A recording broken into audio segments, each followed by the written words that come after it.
This brown goopy material looks like mud, but it's alive. It's made of fire ants. Solenopsis invicta, that's a Latin word for undefeated. And indeed, these fire ants have just survived a major threat to their colony. Their mound was shoveled into a bucket that was slowly filled with water. But they survived, and the reason they did is the same reason they were brought to this particular place. It's not a zoology lab or an ecology study. This is the engineering school at the Georgia Institute of Technology.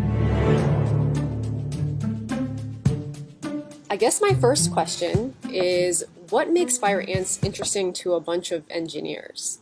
Fire ants are one of the few insects capable of building big structures with their bodies. And they can do it by linking their bodies together. That means fire ants aren't just animals, they can also be seen as a sort of material that you can test like a fabric or a gel. And you can trace that behavior back to their evolutionary history.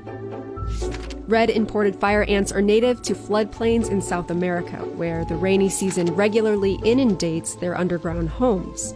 The ants that stick together and stay with the queen have a better chance of reproducing, so they've gotten really good at basically holding hands and floating until they find a new place to live.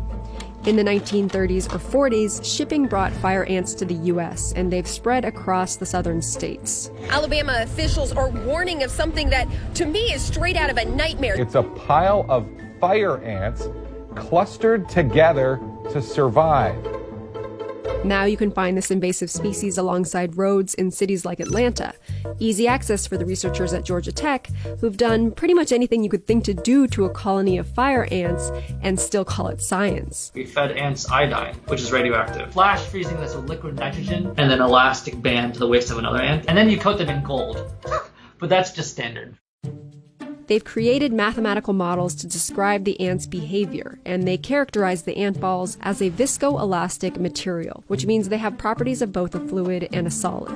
They're a solid in that they're elastic. So, for example, if I take a spring, you squish it, it'll give you back the energy. But they also act like a viscous fluid when under stress, breaking and reforming links to dissipate energy in a way that resembles a slow flow. And that's basically how fluids work.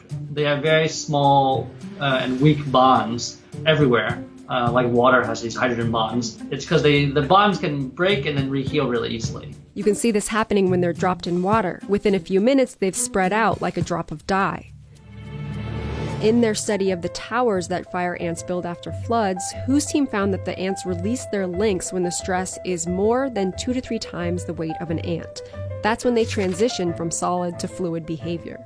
They're not sure why the ants build these towers, but it may have to do with the fact that ants are more water repellent when they're linked together, which is how they stay afloat during a flood.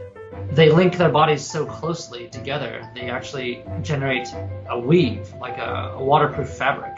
So air bubbles actually have to do work to escape. The ants aren't drowning because they can get air from those bubbles. What's so incredible about swarming animals is that there's no leader directing the colony to do this, and that sort of decentralized collective action may be a model for future technologies. Modular robotics has been the dream of roboticists, and they're still working on it. But these ants have had a couple million years, and robotics has only been around for 40. So I think robots that really do act like a fluid and like a solid. I'm hoping that this work will inspire more people to pursue that kind of thing.